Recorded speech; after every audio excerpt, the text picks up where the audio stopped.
आज का पहला पाठ मकाबियों का पहला ग्रंथ अध्याय 1 पद संख्याएँ 10 से 15, 41 से 43, 54 से 57, 62 से 63।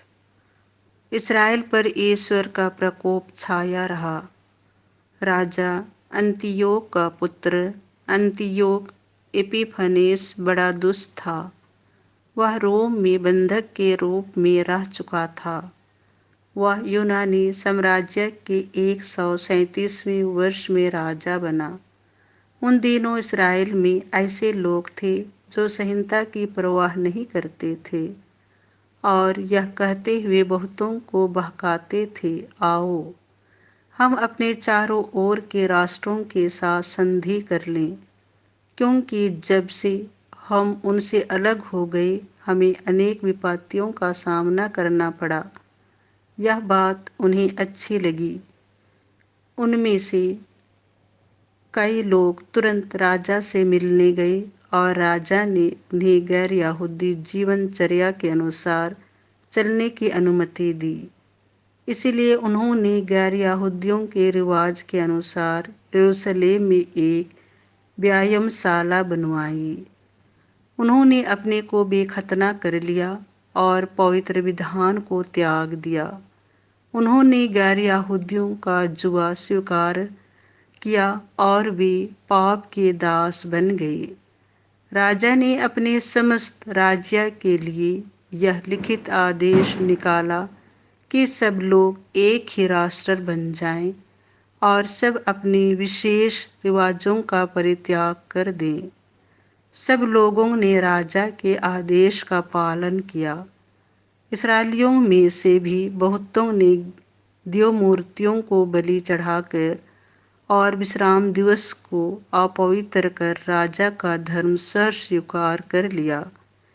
145वें वर्ष के किसलियो महीने के 15वें दिन राजा ने होम बलि की वेदी पर उजाड़ का विभत्स दृश्य स्थापित किया।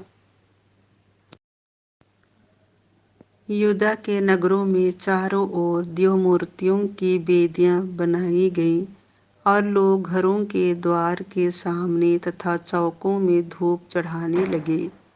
जब उन्हें संहिता की पोथियां मिलती थीं तो वे उन्हें फाड़कर आग में डाल देते थे। जिसके यहाँ विधान का ग्रंथ पाया जाता अथवा जो संहिता का पालन करता उसे राजा के आदेश अनुसार प्राणदंड दिया जाता था।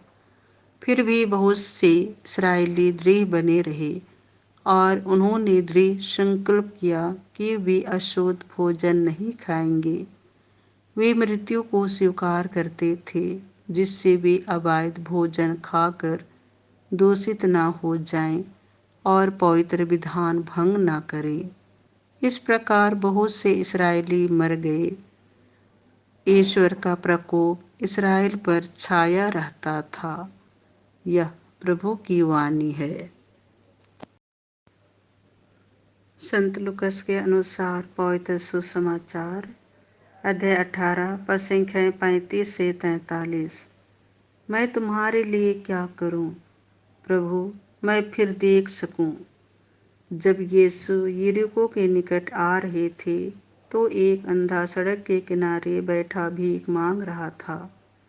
उसने भीड़ को गुजरते सुनकर पूछा कि क्या हो रहा है। लोगों ने उसे बताया कि यीशु नाजरी इधर से आ रहे हैं।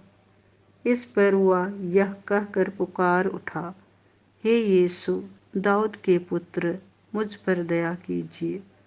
आगे चलने वाले उसे चुप करने के लिए डांटते थे, किंतु वह और भी जोर से पुकारता रहा, दाऊद के पुत्र, मुझ पर दया कीजिए। यीशु ने रुककर उसे पास ले आने को कहा। जब वह पास आया तो यीशु ने उससे पूछा, क्या चाहते हो, मैं तुम्हारे लिए क्या करूं? उसने उत्तर दिया, प्रभु, मैं फिर देख सकूं। यीशु ने उससे कहा, जाओ, तुम्हारे विश्वास ने तुम्हारा उद्धार किया है। वह उसी क्षण देखने लगा और ईश्वर की स्तुति करते हुए यीशु के पीछे हो लिया। सारी जनता ने यह देखकर ईश्वर की स्तुति की। यह प्रभु का सुसमाचार है।